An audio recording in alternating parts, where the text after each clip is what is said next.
वअला आलिहि व अस्हाबिहि व ज़ुर्रिय्यतिहि व अहलि बैतिहि व उलमाए अहलि सुन्नतिहि व औलियाए मिल्लतिहि अजमाइन। अम्मा बादु फ़अऊज़ु बिल्लाहि मिनश्शैतानिर्रजीम। बिस्मिल्लाहिर्रहमानिर्रहीम। वमा लिअहदिन इंदहु मिन निअमतिन तुज्ज़ा इल्ला इब्तिगाअ वज्हि रब्बिहिल अअला वलसौफ़ यर्दा। सदक़ल्लाहुल अज़ीम व सदक़ रसूलुहुन नबियुल करीमुल अमीन। इन्नल्लाह व मलाइकतहु युसल्लूना अलन नबी या अय्युहल्लज़ीना आमनू सल्लू अलैहि व सल्लिमू तस्लीमा। अल्लाहुम्मा सल्लि अला सय्यिदिना व नबिय्यिना व करीमिना व हबीबिना व महबूबिना व मअवाना व मलजाना मुहम्मदिन व बारिक वसल्लिम अलैहि। अस्सलातु वस्सलामु अलैका या सय्यिदी या रसूलल्लाह। अस्सलातु वस्सलामु अलैका या सय्यिदी या हबीबल्लाह। अस्सलातु वस्सलामु अलैका या सय्यिदी या इमामुल मुत्तकीन व अला आलिका व अस्हाबिका या सय्यिदी या मुर्शिदी या महबूब रब्बिल आलमीन। रब्बिल अज़ाल खालिक़ कायनात रब्बिजुल जलाल په دغه مبارک ورځ باندې په مبارک ساعت کې د یو عظیم فریضې ادایګۍ دپاره حاضر شوي یو. الله کریم زمونږ حاضري لیدل اوریدل ویل په خپل عظیم بارگاه کې قبول و مقبول و منظور فرمائی. اور رب العزال خالق کائنات رب ذوالجلال زمونږ استاسو د دین متین زده کړه او په هغې باندې مقبول شوی عمل د خپل کامل رضا سره نصیب فرمائی. بلا د لوی تمهید نه آغاز کوم په دې جمله باندې چې اسلامی جمادی الثانی د دغې میاشتې په 22 تاریخ باندې چې کومه میاشت روانه ده د دغې په 22 تاریخ باندې چې سبا نه بله ورځ حسابیږي د اتوار په ورځ باندې سیدنا خلیفه اول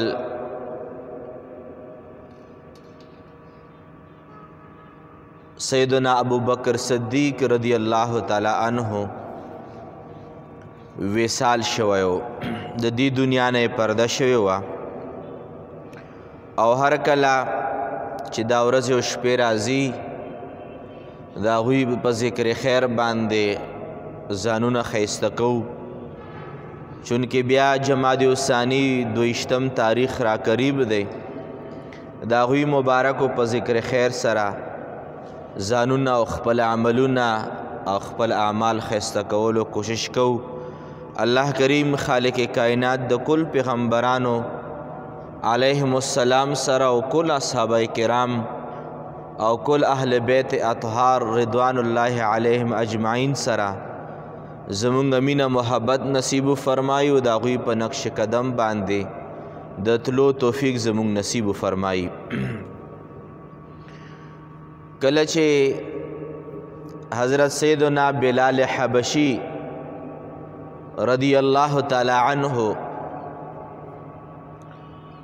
د کافرانو په غلامۍ کې او په بند کې رابندو د حضور مبارک دا خواهش و چې بلال حبشی رضی اللہ تعالی عنہ څوک واخلي او د دغې کافرانو د دغې ظلم او د ستم نه آزاد کی. د حضور مبارک دا خواهش خلیفہ اول بلا فصل حضرت ابو بکر صدیق رضی اللہ تعالی عنہ مبارک دا پورا کړو چې کله د حضرت بلال حبشی رضی اللہ تعالی عنہ مالک لا حضرت ابو بکر صدیق رضی الله تعالی عنہ لاړو او ورته فرمایل چې دا غلام په ما باندې را خرڅ کا. هغه ورته وایي چې دا غلام خو زه نه خرڅوم او که خرڅوم هم نو ډېر په ګران او ډېر په غټ قیمت باندې به خرڅوم، چونکې هغه ته هم دا پته وه چې د بلال حبشي رضی الله تعالی عنه سره زما چې کم ظلم دی، کم ستم دی، کم بربریت دی، کم په هغه باندې په بدن باندې د هغه په سوچ او فکر او په اسلام او عقایدو باندې کم وارونه دي، نه د حضور نه برداشت کیږي، نه د حضور مبارک د غلامانو نه برداشت کیږي. لازمه خبره ده دا به ما نه اخلي او په هغه قیمت به رانه اخلي چې کم قیمت زه وایم. حالانکې طریقه به دا وه لکه څنګه زه به عام مثال عرض کم، لکه څنګه مونږ منډۍ له لاړ شو او په منډۍ کې مونږ یو غوا اخلو، غوایه اخلو او دارنګ یو څاروی اخلو، نو مونږ د هغې وزن ته، د هغې قد ته، د هغې غوښې ته، هر شي ته یې ګورو، د هغې مطابق انسان هغه بیا اخلي. دارنګې غلامان به هم داسې خرڅېدل. د غلامانو چې کومه بازار به لګېدلی و، د چا به عمر زیات و، چا به کم و، چا به ښه کار کولی شو، څوک به تاجر و، چا به صرف د کور کار کولی شو، ډېر چې کم خصوصیات و، حامل کسب و، هغه غلام به ګران خرڅېدو او په هغې کې به د رنګ او د روغن به یو خپل معیار به و پکې. او د بلال حبشي رضی الله تعالی عنه غوندې غلامان په منډۍ او په بازار کې ډېر په کم قیمت باندې خرڅېدل. حبشي و، رنګ یې نه و، ظاهري حسن او جمال یې نه و چې څه خصوصیاتو د وجې نه به د یو غلامانو قیمت به اوچت او بره به ظاهري خصوصیات بلال حبشي رضی الله تعالی عنه کې نه و، خو لیکن هغې باوجود هم امیہ بن خلف او دارنګې مختلفو مالکانو حضرت بلال حبشي رضی الله تعالی عنه خپل غلام ساتلی. او بکر صدیق رضی الله تعالی عنه ورته فرمایي چې دا غلام مال راکئ او ورته وایي چې مونږ یې په دومره ارزانه سودا باندې سودا در سره نه کوو، مونږ چې کم قیمت وایو هغې قیمت مطابق به ته مونږ له پیسې راکئ، غلام دی در سره بوزه. چونکې دا بلال حبشي مالک دا سوچو چې زه چې څومره قیمت وایم شاید چې په دغې روپو باندې بلال حبشي څوک وانخلي، خو چې څومره قیمت یې وویلو ابو بکر صدیق رضی الله تعالی عنه ولا هغه ټول قیمت یې وله ورکړو چې هغه په هغې باندې څو غلامان کیدی شو. خو چې کله یې غلام روان کړو ځان سره او صرف د دې دپاره یې غلام واغستو چې ابوبکر صدیق د دې خبرې اظهار وکړي چې دا خوله باندې ویلی شوی قیمت باندې دا غلام ځکه زه اخلم چې زه د حضور د غلامۍ اظهار وکړم. هغه اظهار د دې خبرې و چې که چېرې زه یو په ډېر کم قیمت والا یو غلام زه اخلم،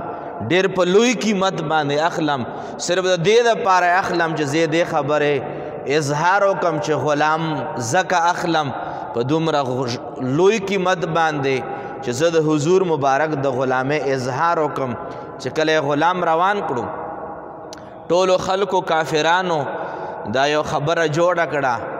سوچ و فکر خطا شو، کافرانو تجزیات شروع کړل، تجزیې شروع کړې چې دومره لوی قیمت باندې دومره ادنا غلام څوک بلا وجه نه اخلي، دې کې څه وجه شته او کیدای شي چې یو وجه پکې دا وي چې دغه بلال به چرته په ابوبکر صدیق باندې چرته یو لوی احسان به پاتې وي، چرته ابوبکر صدیق باندې به رضی الله تعالی عنه باندې به په یو ځای کې په یو مرحله کې د ژوند په یو ډګر کې د ژوند په یو مرحله کې به دغه بلال رضی الله تعالی عنه د ابوبکر صدیق سره ډیره لویه ښېګړه به یې کړې وي، په هغه باندې به دغه ښېګړې بدله پرته وي. کیدای شي په دغې لوی قیمت یې ځکه واغستو چې دغه احسان بدله ورکول غواړي، کیدای شي چې هغه ښېګړه ورسره شوې ده دا ښېګړې بدله وله ورکوي بلال حبشي صاحب ته. ابوبکر صدیق رضی الله تعالی عنه مبارک هغوی له څه جواب ورنه کړو، رب ذوالجلال د کافرانو د دغه تجزیه جواب رب ذوالجلال په قرآن کریم کې فرمایلو او رب ذوالجلال خالق کائنات د قرآن کریم آیاتونه نازل کړل او رب ذوالجلال فرمایل چې وما لأحد عنده من نعمت تجزا اے کافرانو د حضور مبارک د دغه عظیم غلام ابو بکر صدیق باندې د حضرت سیدنا بلال حبشی چرته خېګړه نه ده پرته د خېګړې پوره کولو دپاره د احسان ور پوره کولو دپاره ابو بکر صدیق دا غلام په دومره لوی قیمت باندې نه دی اغستی رب ذوالجلال فرمایي که دا غلام په دغې لوی قیمت باندې ابو بکر صدیق اغستی دی هغې وجه رب ذوالجلال ارشاد فرمایي الا ابتغاء وجه ربه الاعلی فرمایي چې ابو بکر صدیق د رب الاعلی د رضا دپاره دا اغستی دی او بیا رب ذوالجلال ارشاد فرمایي ولسوف یرضا ابو بکر صدیق چې دغه په ډېر لوی قیمت باندې دغه غلام واغستو د ما د رضا دپاره واغستو او بیا رب فرمایي چې ابو بکر صدیق له به جنت کې دومره څه ورکوم ولسوف یرضا چې هغې نعمتونو باندې به ابو بکر صدیق د ما نه به راضي کیږي یعنی سوچ په دا پکار دی چې قیامت هغه ورځ ده چې هغې ورځ باندې د انسان فوکس به دا وي چې ما نه به رب راضي وي او که نه ما نه به رب راضي وي او که نه د خلکو په حق له قرآن دا وایي چې رب راضي کوي او بکر صدیق په حق له قرآن دا وایي چې رب ابو بکر صدیق راضي کوي او دا وړوکی معیار نه دی دا د هغې هستۍ معیار دی چې ولسوف یرضا قرآن د کمې هستۍ په حق له فرمایي چې رب ذوالجلال به ابو بکر صدیق راضي کوي رب ذوالجلال به په نعمتونو ورکړه باندې به ابو بکر صدیق خوشحالی یاد ساتئ په دغې لویو مقاماتو په دغې لویو مراتبو کې دا صرف د خولې خبرې نه وي دا صرف د انسان د سوچ او د فکر خبرې نه وي په دغې لوړو مقاماتو کې شاته ډېر یو لوی تاریخ پروت وي د انسان شاته ډېر لوی خدمات پراته وي د یو هستۍ مرتبې ته رسېدل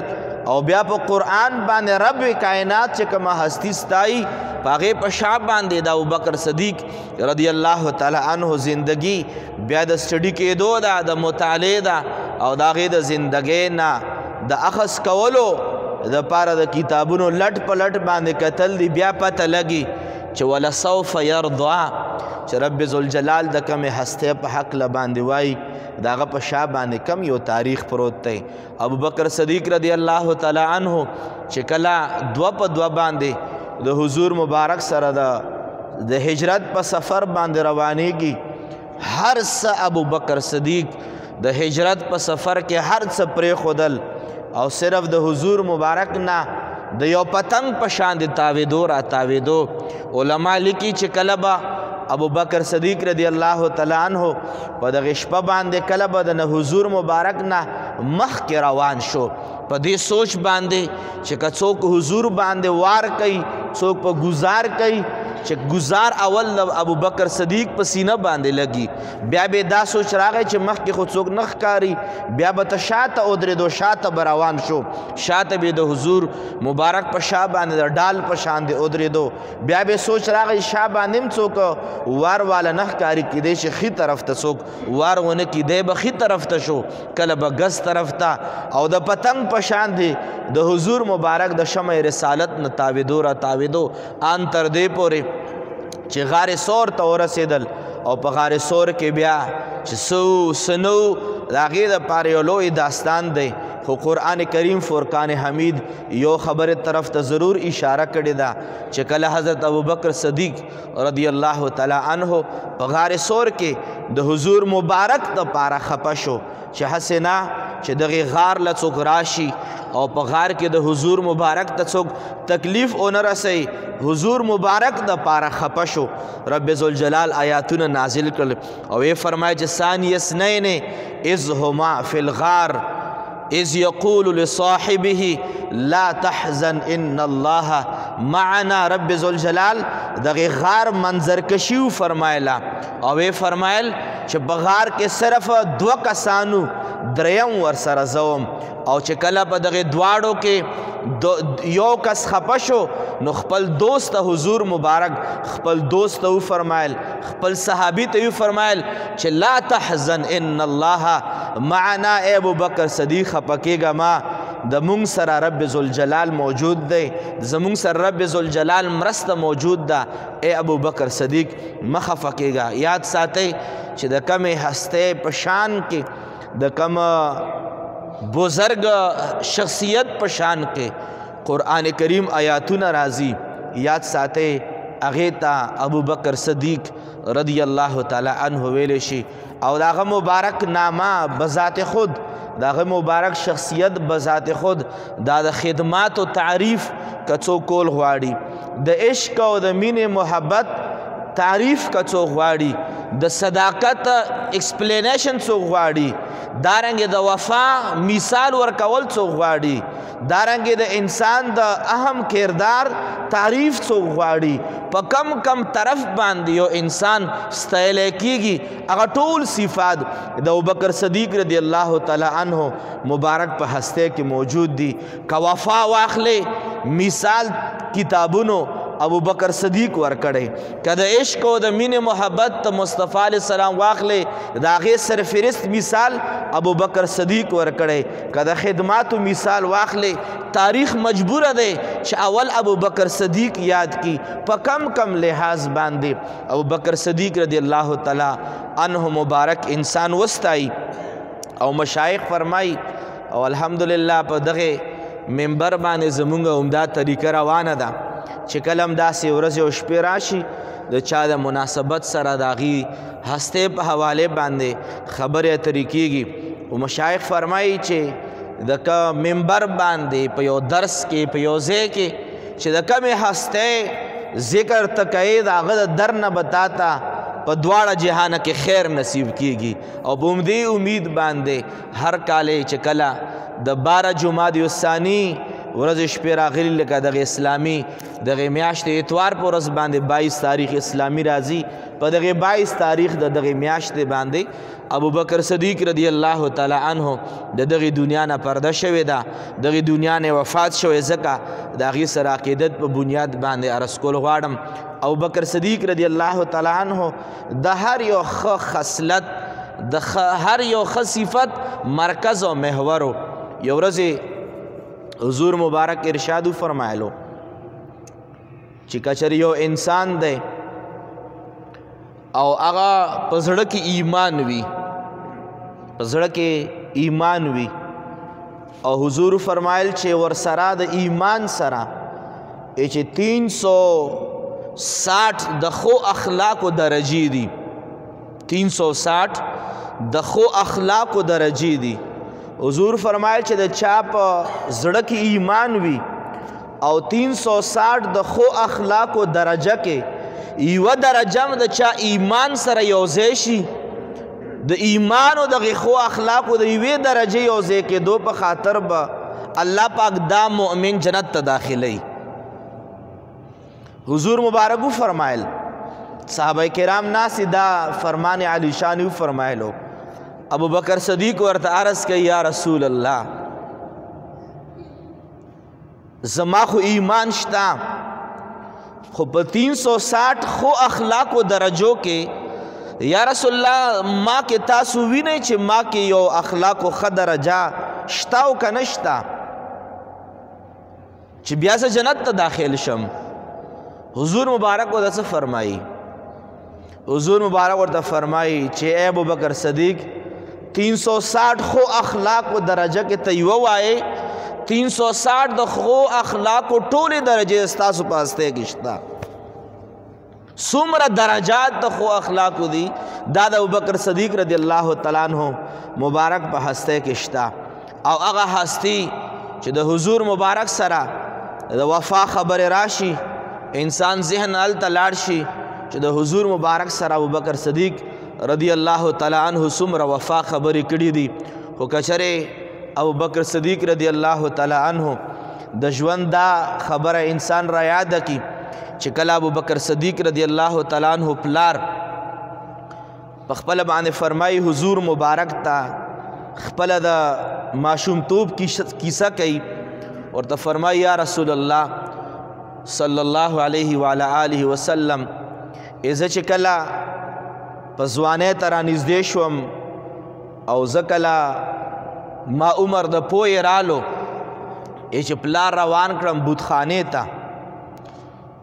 او چې کله یې بوتانو ته ودرولم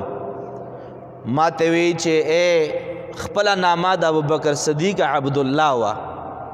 پلار نامه یې عثمان وه پلار یې مشهور په ابو قحافه باندې او دی مشهور دی په ابوبکر صدیق باندې رضی الله تعالی عنہ چې پلار بوتلم او بوت ته ودرولم او بوت مخامخ راته لګیا دی چې دا زمونږ خدایان دي دې ته به مونږ سجدې لګو دې نه به مونږ غواړو دا به مونږ حاجتونه پوره کوي چې ابوبکر صدیق رضی الله تعالی عنہ فرمایي حضور مبارک ته کیسه کوي چې ما ورته وویل چې بابا دا مونږ به دغو نه غواړو چې ما بوت ته وویل چې بوته زه خو وږی یم لږه روټۍ خو راکه چې بوت خاموش و چې پلار به مخکې مور د بیا ویل چې بوته ما کپړې نشته یو جوړ کپړې خو راکه بوته زه تږی یم ماله خو لږې اوبه راکه چې دا ټولې خبرې مو ورته وکړې لکه څنګه ابراهیم علیه السلام مبارک ورته کړې وې نو همغه شان دی گفتگوی وفرمایله چې بوت خاموش پاتې شو او یو کاڼی مو راواغستو دا بوت مو وویشتو او دا نوم چې کوم ځای دی دا نوم سره مو وویشتو مخ باندې مو وویشتو دا نوم سره مات شو او چې پلار رانه یو څپېړه اوچته کړه او ما ته ویلې چې ته ما دې له راوستی چې مونږ خدایان به ویشتل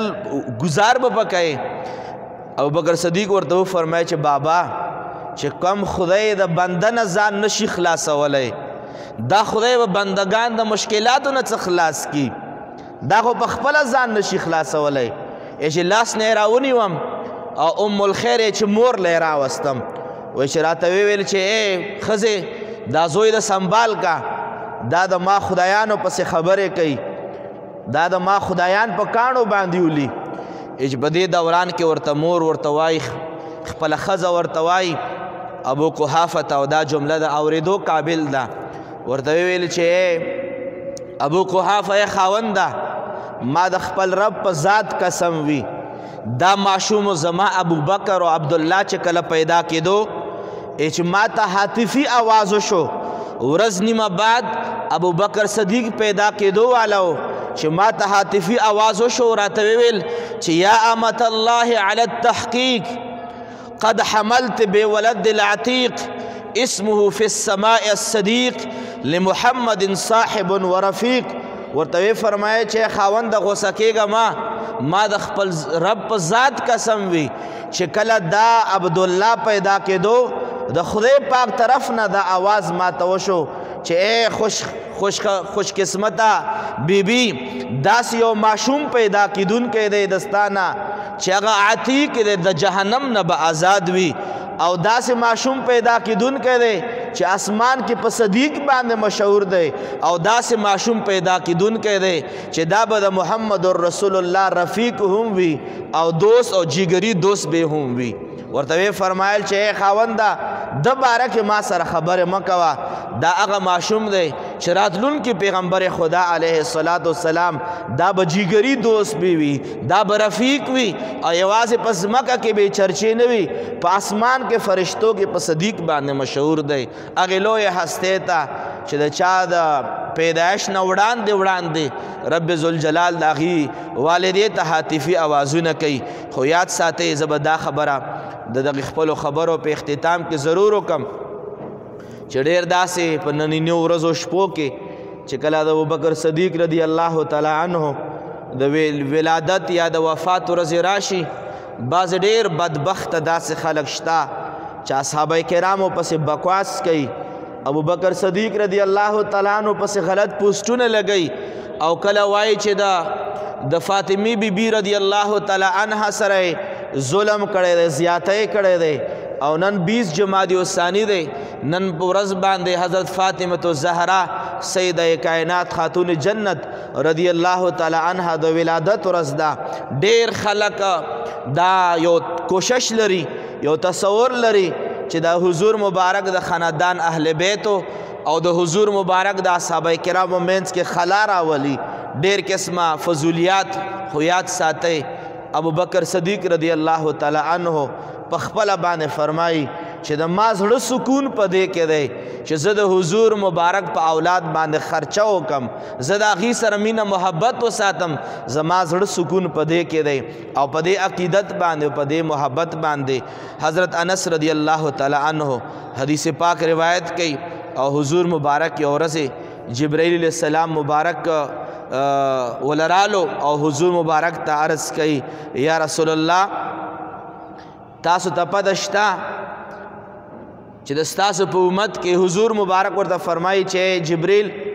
ما په امت کې دا څوک شته چې ورځ د قیامت باندې په هغه باندې حساب و کتاب نه وي.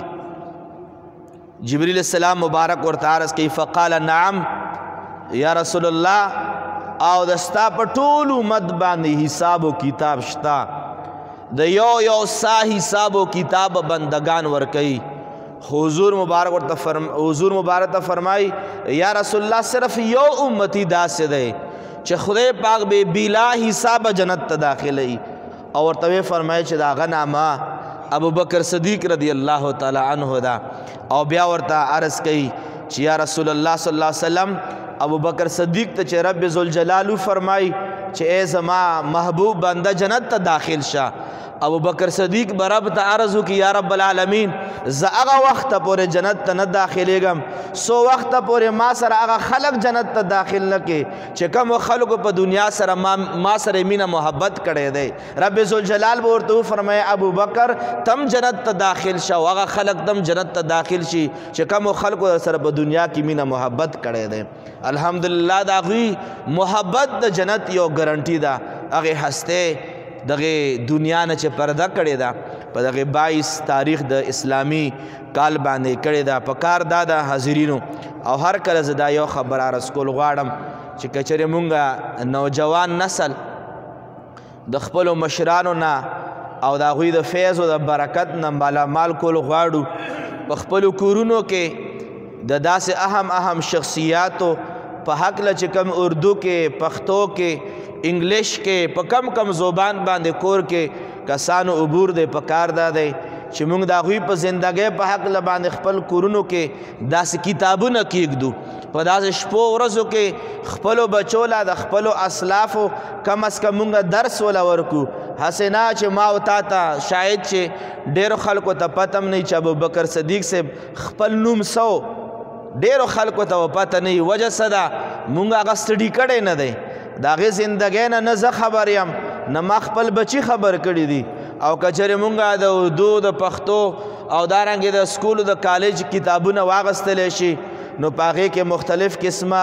د فلانکی کله پیدا شوی او ډینګلی کله پیدا شوی او پلار نامه یې څه او ابتدایي تعلیم یې چېرته حاصل کړی نو دغې بعضې سیاسي خلکو د بعضې مشهورو سیاستدانانو باره کې به ما او تا ته پته وي،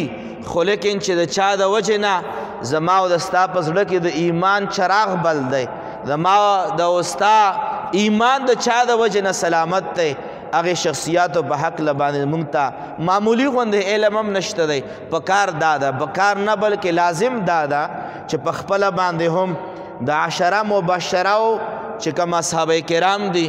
خلفای راشدین دي او دارنګې په خپلو چې کوم زمونږ اسلاف تیر شوي دي په هغې په حق باندې وړې رسالې ملاویږي. او تاسو په رب باندې یقین وکئ که چېرې خپلو بچو ته د ابوبکر صدیق سیرت پړاو کې، خپلو بچو ته د عمر فاروق سیرت پړاو کې، خپلو بچو ته د عثمان غنی سیرت پړاو کې، خپلو بچو ته د حضرت علی شیر خدا رضوان الله علیهم اجمعین سیرت پړاو کې، ته په رب باندې یقین وکړه چې دا بچی به مثالي بچی به وي. تا ته به د پلار غوندې پلار وایي، ځان ته به د خپل زوی غوندې زوی وایي، لور به ځان ته لور وایي، کور والا به ځان ته خپله ښځه وایي. دارنګې خپل مقام او خپل معیار به هم وپېژني، د بل مقام او معیار به هم وپېژني. وجه دا ده چې د هغوی تذکره او د هغوی ذکر خیر چې دی حدیثو مبارکو نه دا ثابت دی د پیغمبرانو ذکر چې دی دا د ګناهونو کفاره ده دارنګه اولیاء کرامو ذکر د انسانانو دپاره باعث ده رحمت او د فضل او د برکت نه خالی نه وي د دې د وجې نه زه هر کله دا خبره عرض کول غواړم چې مونږ په کور کې مشرق اخبار راځي آج اخبار راځي ایکسپریس اخبار راځي دارنګې مونږ په دفترونو کې دا مختلف اخبارونه ډیری پراته وي د هغې په ځای باندې په خپلو کورونو کې په دفترونو کې د حضور مبارک د غلامانو په حق باندې چې کم کتابونه رسالې لیکلی شوي دي هغه هم کور کې ساتل پکار دي ټیم په ټیم باندې بچو ته ویل پکار دي ټیم په ټیم باندې خپلو بچو له د هغې اقوالو تربیت ورکول پکار دي داسې بچي بیا روښانه بچي وي دا بیا انسان له شمله اوچتوي مور او پلار له کردار اوچتوي په دنیا کې هم په کار باندې راځي آخرت کې هم په کار باندې راځي الله کریم خالق کائنات مال په ویلو باندې او تاسو ټول لا چې په اورېدلو باندې کم ثوابونه الله کریم لیکلی دي الله تبارک وتعالی د موږ استاسو د دغه ټولو ثوابونو چې کم اجر دی برکت دی ټولو پیغمبرانو مبارکانو ته ټول اصحاب کرام مبارکان ته بالخصوص فاطمة الزهرا رضی الله تعالی عنها ته او حضرت ابوبکر صدیق رضی الله تعالی عنہ مبارک ته پوره ثوابونه بخلی دي الله کریم دا غي ټول روحونه په دې باندې خوشاله کی واخر دعوانا ان الحمد لله رب العالمين اللهم ربنا آتنا في الدنيا حسنة وفي الآخرة حسنة وقنا عذاب النار وادخلنا الجنة مع الأبرار يا عزيز يا غفار يا رب العالمين رب کریم موږ د مشرانو سره محبت نصیب فرمای دا غوی په لاره باندې تګ نصیب فرمای دا غوی تعلیمات او اپناولو توفیق زموږ نصیب فرمای رب کریم دا 2-3 ورځې ژوند دی د ستا د حبیب د تعلیماتو مطابق موږ باندې ژوند تیر کړلی کې رب کریم موږ ګناهونه معاف کې نیک اعمال قبول او مقبول فرمای رب کریم زموږ څومره مشران حقداران وفات شوي دي خدای ټولو بخښنه نصیب